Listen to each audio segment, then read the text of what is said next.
Bienvenidos a un episodio más de Política y Poder.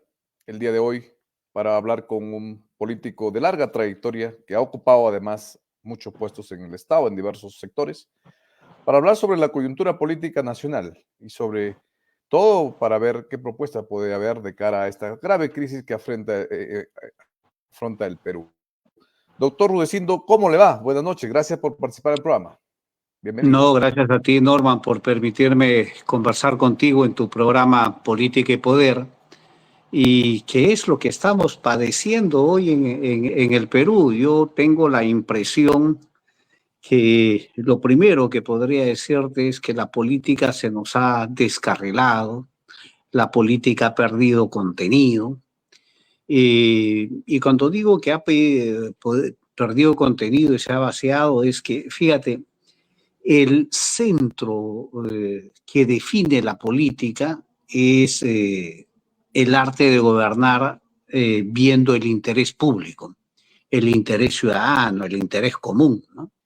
Es el interés nacional. Hoy la Precisamente. política ya no es eso. Hoy la política, lamentablemente, hace una buena cantidad de años, se ha concentrado en la defensa del interés particular. Ya no interesa el interés público, el interés común, el interés ciudadano, el interés nacional. Eso se ha perdido. Y por eso es que, como es un vehículo para satisfacer intereses particulares principalmente, cuando está muy cerca de ser una expresión también de intereses criminales. Por eso que no es nada raro que la Fiscalía de la Nación, esto no lo dice un político, no lo dice Rudecindo Vega, no lo dice cualquier... La Fiscalía de la Nación tiene acusado a autoridades electas y tiene acusado a los partidos políticos como organizaciones criminales. Entonces la política la hemos perdido, ha perdido su significado, y yo creo que una de las cosas, uno de los retos más grandes que tenemos los peruanos es recuperar la política para el interés común, el interés nacional, y sacar a los advenedizos, a los que han venido a criminalizarla, ¿no? Y entonces cuando tú dices tu programa es política y poder, sí, pues en el Perú hoy lo que estamos adoleciendo es la política correcta, y estamos adoleciendo de políticos correctos también. Hoy estamos en las manos del crimen, de organizaciones criminales y de delincuentes que están en los aparatos de gobierno. Fuertísimas tus palabras, pero sin duda calza con lo que mucha gente piensa y siente a lo largo y ancho del país, estimado Rudecindo, y creo que prueba de ello es el rechazo generalizado que siente la población por gran parte de los políticos cuando van en su semana de representación o van a visitar, ¿no? Antes de continuar, quería presentarte, Rudecindo, si me permites un minuto. Él, para los que nos siguen en Política y Poder, yo sé que es un hombre conocido, pero para aquellos que todavía quizás, los más jóvenes quizás que todavía no conocen de Rudecindo, él ha sido pues un eh, exitoso ministro de Trabajo hace algunos años atrás, ministro de Vivienda también, presidente de Sedapal, catedrático, con lo cual compartimos la pasión por enseñar, y embajador del Perú, entre otros importantes cargos que ha desempeñado, y por lo tanto pues alguien que conoce a revés y al derecho, desde adentro y desde afuera, el Estado, desde la academia y desde el ejercicio de la función pública. Por eso que era importante tenerte en el programa, estimado Rudecindo. Lo que quería consultar en todo caso, si bien es cierto, ya has hecho una descripción más o menos rápida de la situación política del país, ¿qué aspectos? Y como todo paciente, creo que el Perú, el Estado peruano es un paciente en estado crítico, pero evidentemente como todo paciente en estado crítico, hay atenciones más urgentes, inmediatas, que se tienen que tratar para evitar que fallezca el Estado, ¿no? A tu juicio, ¿cuáles serían los aspectos que requieren una atención más urgente y rápida actualmente? Mira, vamos a decir, la enfermedad del Perú se ha agudizado de tal manera que si antes teníamos 2, 3 facetas que atender, hoy la enfermedad tiene muchas dimensiones, ¿no? Es una enfermedad múltiple. pero si yo tuviera que precisar algunas de ellas, o sea, hoy tú volteas a cualquier lado y vas a encontrar enfermedades, o sea, por cualquier lado. Entonces, vamos a decir, son demasiadas las manifestaciones. Pero si yo tuviera que hacer una priorización, y podría decirte, a ver, me quedaría con 5, ¿ya? De las muchísimas que uno puede enumerar, que pasan de todos los dedos de la mano, me voy a quedar con una manito, ¿ya? Lo primero que yo te diría es el profundo deterioro moral y democrático en el Perú. Entonces, en el Perú, en los últimos tiempos, se ha consolidado un proceso de destrucción de la institucionalidad democrática demasiado fuerte, ¿no? Pero no solamente porque se quiere debilitar la institucionalidad democrática, sino porque todos los valores del respeto al otro, del respeto al Estado mismo, es que se ha venido abajo. Entonces no hay valores, ¿no? O sea, el valor de la solidaridad, el valor de la independencia de poderes, del equilibrio de poderes, la separación de poderes, ¿verdad? Los derechos ciudadanos, todo eso hoy es un enorme problema. La democracia en el Perú es una democracia asediada, arrinconada, debilitada. Algunas veces cuando yo escribo los artículos, lo que yo señalo y digo es lo siguiente. Hoy el Perú lo que tiene es una democracia intervenida, lo llaman, ¿no?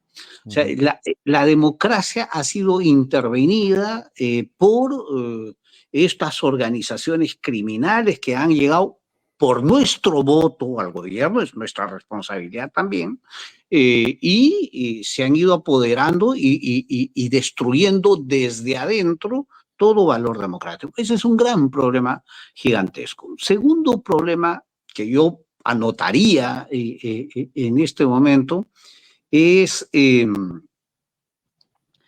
vamos a decir, la destrucción de lo que en los últimos 20 años hemos denominado el milagro peruano.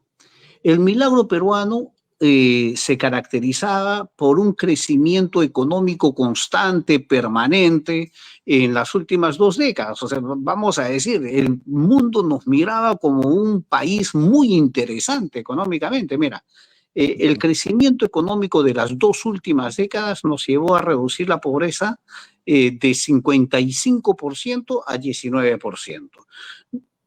Nos llevó a reducir la deuda externa de 57% a 25%. Nos permitió acumular las reservas como nunca antes hemos tenido. Entonces, nos convirtió en un país muy respetado y con un país lleno de inversión. Entonces, vamos a decir, ese modelo de crecimiento económico del Perú está en una crisis agravada en los últimos 2 años, pero que es una crisis que viene de manera constante desde hace 7 años, para ponerlo en su real dimensión. O sea, no es un tema del último gobierno ni de solamente Castillo, viene desde la época de PPK para ponerlo en su real dimensión. Del Entonces, punto de inflexión quizás, ¿no? Del punto de inflexión en sí, donde se le cogoteó prácticamente a PPK y tuvo que renunciar, ¿no? sí, entonces vamos a decir, es una crisis económica que viene con esas características. Ese es un segundo eh, gran tema. Hay un tercer tema que está muy vinculado a lo que te estoy señalando, es la extensión, el fortalecimiento, la consolidación de las economías criminales en el Perú. Yo hace un ratito te estaba hablando del milagro económico peruano, pero el milagro económico peruano no hubiera podido ser tan exitoso si es que no, en el Perú no se hubieran desarrollado en la forma tan fuerte las economías criminales. Y estoy hablando de minería ilegal, narcotráfico, contrabando, corrupción, trata de personas, tala ilegal, ¿verdad?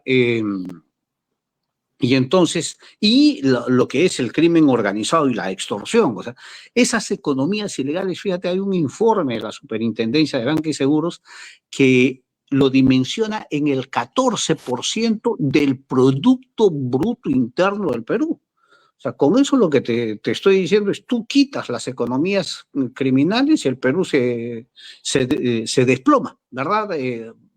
Sería un Correcto. país quebrado, ¿no? Entonces, y respecto de estos temas, algo tenemos que decir. O sea, hoy las economías criminales antes financiaban candidatos, hoy los ponen directamente, ¿verdad? Hoy, mira, Tienen voceros eh, en el poder, ¿no? Directamente más ya aún, en ya eligen enroncados. hasta en el Congreso a las autoridades. Entonces, mira lo grave y fuerte que es. Un tercer tema grande de estos gruesos, Cuarto punto sería. sí, el cuarto punto, mira, para mí es un tema muy doloroso en términos de visualizarnos en un gran proceso de integración. Somos un país fracturado, somos un país fragmentado, ¿no? Culturalmente, históricamente. El otro día justamente yo estaba en una clase que me habían invitado a compartir y tocaba uno de los temas en los cuales siempre insisto, ¿no? El Perú es un país eminentemente pluricultural y es un país mestizo, ¿no? Y somos mestizos no desde la época de los españoles, como la gente cree. Yo siempre les digo a la gente lo siguiente, a veces no tenemos ubicaína histórica, ¿no? Mira, cuando los españoles vinieron ya acá al Perú, ellos llegaron mestizos, porque ellos antes habían sido dominados cerca de 800 años Los por árabes, los árabes, claro, ¿verdad? Entonces, vamos a decir, cuando los españoles llegan, eran mestizos, no eran puros. claro. Pero ¿qué es lo que encontraron acá en el Tahuantinsuyo? Lo que encontraron era un proceso gigantesco de mestizaje. Eso fue el Tahuantinsuyo, Ujú. un proceso de mestizaje de los quechuas con los pojras, con los chachapoyas, con los aymaras, con los chancas, con los huancas, con los tayanes, ¿verdad? Con los cajamarca. O sea, vamos a decir, el Perú era un Tahuantinsuyo mestizo. O sea, cuando llegaron acá, llegaron mestizos a conquistar mestizos o a invadir mestizos. Pero luego ese mestizaje se ha vuelto todavía mucho mayor con el tema chinos, japoneses, italianos, alemanes, eh, y hoy en el Perú con 2 millones de venezolanos también mestizos. O sea, Correcto. entonces, no, ahora, entonces el mestizaje es en nuestra vena y en el Perú despreciamos eso, ¿no?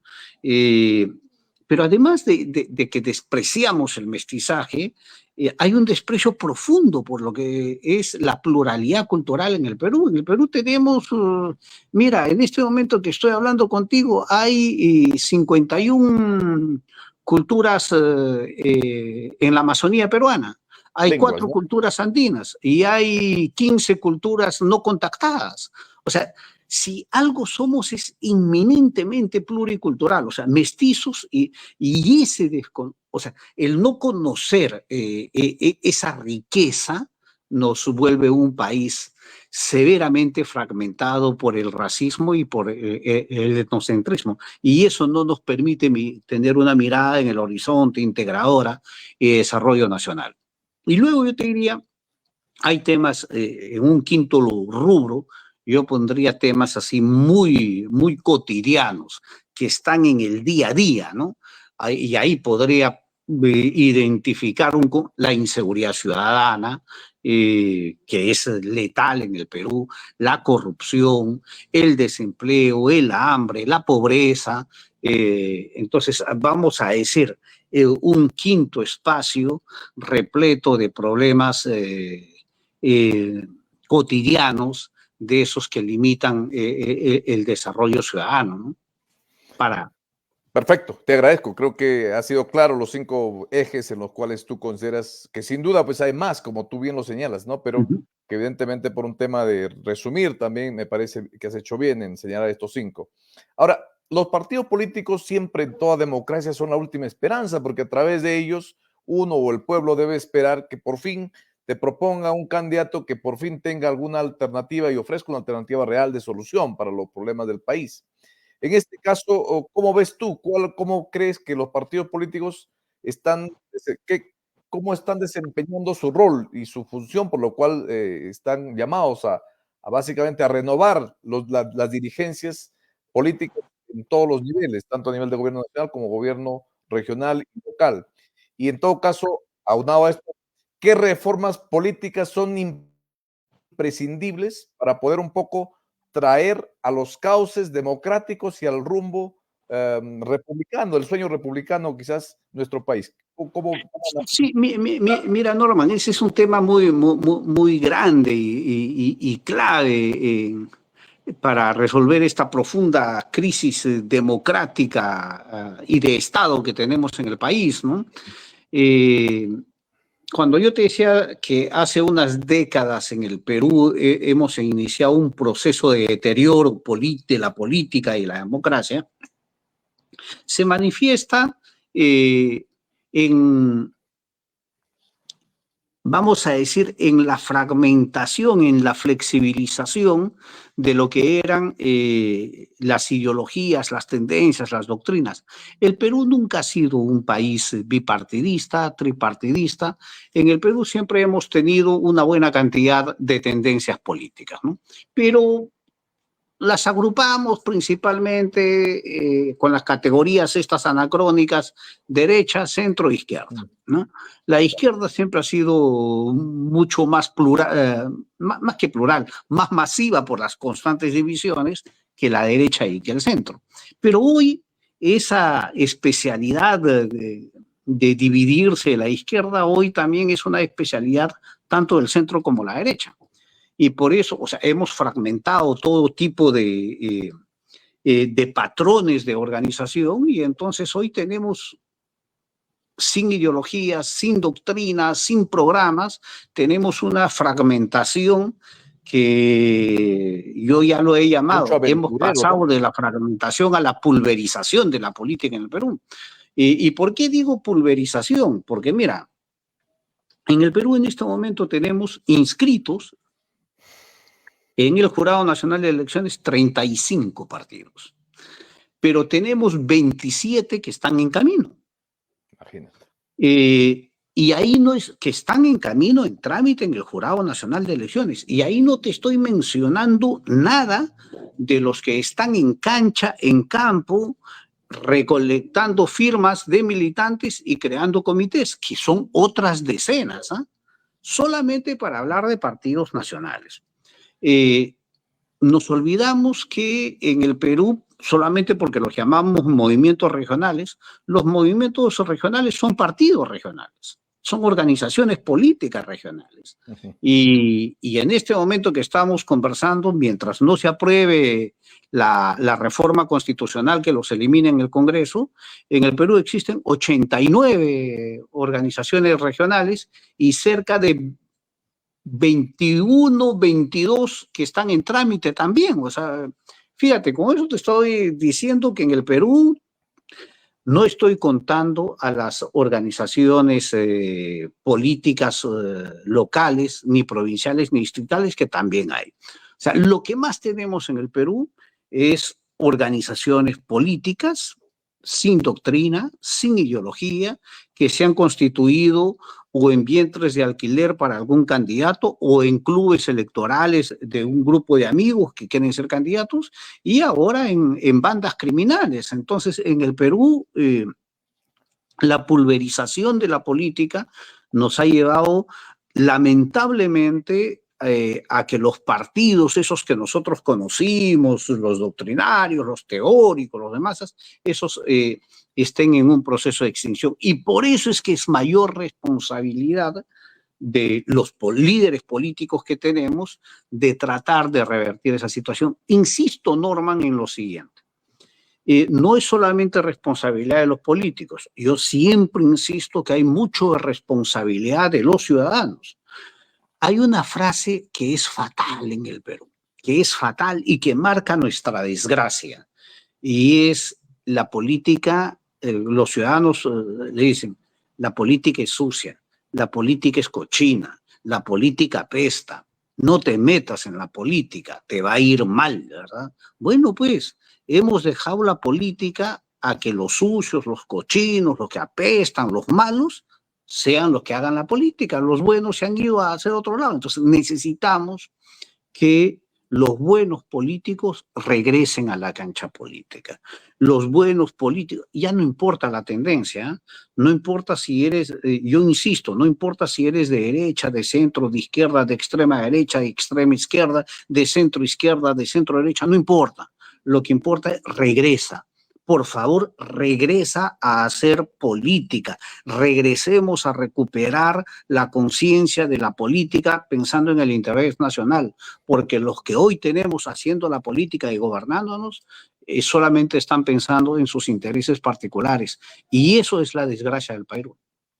Este entroncamiento que tú mencionas de la corrupción, de las economías criminales en el ejercicio real del poder, sin duda es muy preocupante y sin duda es una de las razones por la que, a pesar de los esfuerzos que el gobierno hace, el Perú no crece, ¿no? Y la inversión privada, sobre todo, que es la que mueve las agujas de la economía, no llega en los flujos y en los montos en la que se vio en las décadas que nos precedieron, ¿no? Evidentemente, eso es un tema preocupante. Ahora, ¿cómo visualizas tú ante este panorama un poco y un tanto sombrío que lo has pintado? ¿Cómo visualizas el futuro político, económico y social del Perú en los próximos años? Alianzas. Yo soy de los que cree que en el Perú ya hace una buena cantidad de años no es posible, no es sano, no es bueno creer en salidas mesiánicas, creer en salidas salvadoras de uno o de un partido o de uno o algunos líderes. Yo soy un convencido de que en el Perú tenemos que armar bloques políticos potentes, ¿no? Hay gente que cree que hay que armar tres grandes bloques, el bloque de centro, el bloque de izquierda y el bloque de derecha. Yo creo que el Perú ya, con la pulverización de la política que tenemos, yo lo que he dicho es, si queremos entendernos mejor, ya no hablemos de tres bloques. Ni siquiera hablemos de 5 bloques si sumamos la extrema derecha y la extrema izquierda. Yo sugiero que en el Perú, para entender la política un poquito mejor, no digo que es la mejor manera, es un poquito mejor, hay que entender 7 bloques políticos, y a esta suerte de centena de partidos que estamos hablando entre nacionales y regionales, hay que tratar de identificarlos en estos 7 bloques. ¿Cuáles son los 7 bloques? Extrema derecha, derecha, centro derecha, centro, centro izquierda, izquierda y extrema izquierda. 7. Y en esos 7 hay que tratar de procurar que se formen alianzas, que se integren.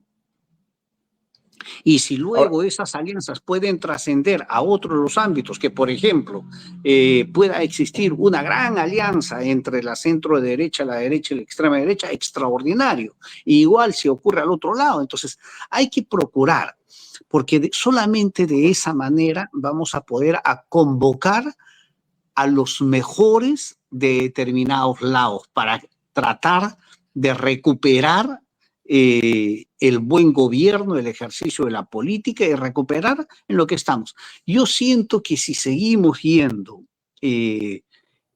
pulverizándonos, dividiéndonos, fragmentándonos cada vez más, vamos a ir agravando el futuro del país y lo vamos a ir dejando justamente a los polos, a los extremos, a esos que una vez que llegan al gobierno se dedican desde el gobierno a destruir todo lo que sea oposición, y cuando estás en la oposición a impedir que el gobierno gobierne. Entonces, yo no creo que eso, los polos, por eso es que soy de los que cree que hay que construir principalmente propuestas las que yo he llamado de centro democrático progresista. O sea, ¿eso qué quiere decir?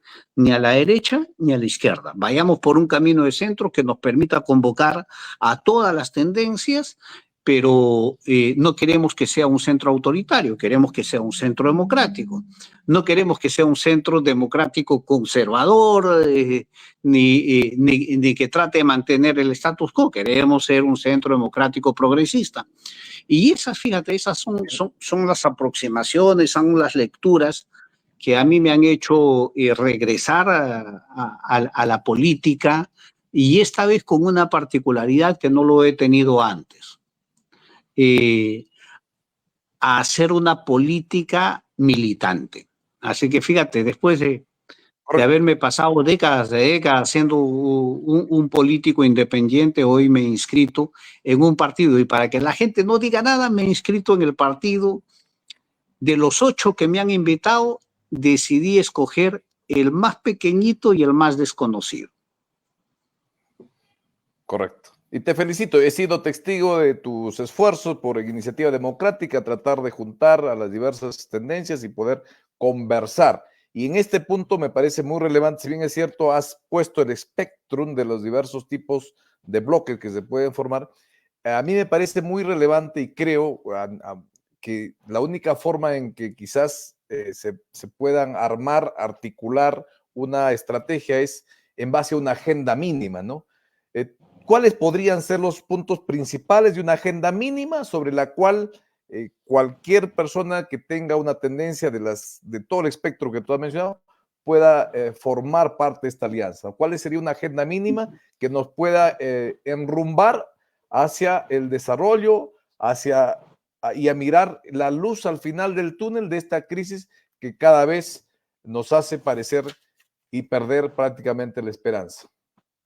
No, entonces yo te diría tres, para no, de todos los incluso problemas que habíamos ido viendo, yo diría tres. Uno, la recuperación y fortalecimiento de la institucionalidad democrática, porque en el Perú es lo que hemos ido perdiendo. Eso tiene que ser un tema que nos convoque. Segundo tema que yo sugeriría es aliarnos para la reactivación económica, para la recuperación de esto que se ha llamado, y hablamos hace un instante, del milagro peruano. Uh-huh.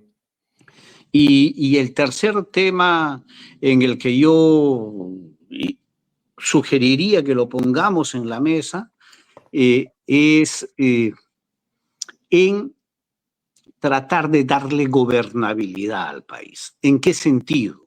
O sea, en el sentido de ponernos de acuerdo gente de diferente tendencia y de proceder político, en que podamos ponernos de acuerdo para que el Perú sea gobernable, así se turnen gobiernos.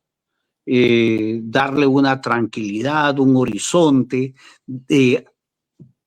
al que gana, derrotero. Sí, un derrotero. Al que gana, ayudarlo a gobernar.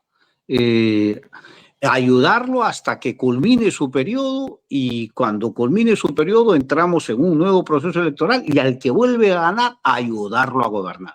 Porque de lo contrario no vamos a tener una estabilidad que nos permita tener ese derrotero y ese horizonte largo que necesitamos en el Perú.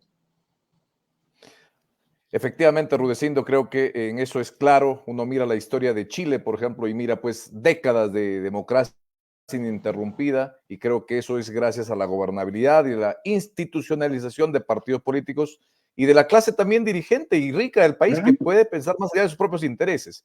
Por eso yo te agradezco por tu tiempo. Nos hemos pasado un poquito de la hora, pero te agradezco, y tus palabras finales, por favor, y agradeciendo de antemano y comprometiéndote a seguir conversando, porque la idea de Política y Poder es un espacio para dialogar y para que líderes como usted puedan pues tener un espacio más amplio de tiempo para explicar y desarrollar algunas ideas, como bien lo has hecho hoy.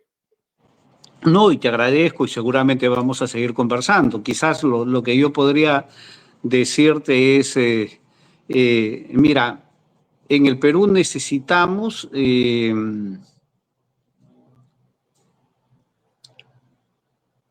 construir lo que José Carlos Mariátegui decía, deberíamos de peruanizar el Perú. Y esa frase de José Carlos Mariátegui está muy ligada a lo que proponía Fernando Belaúnde.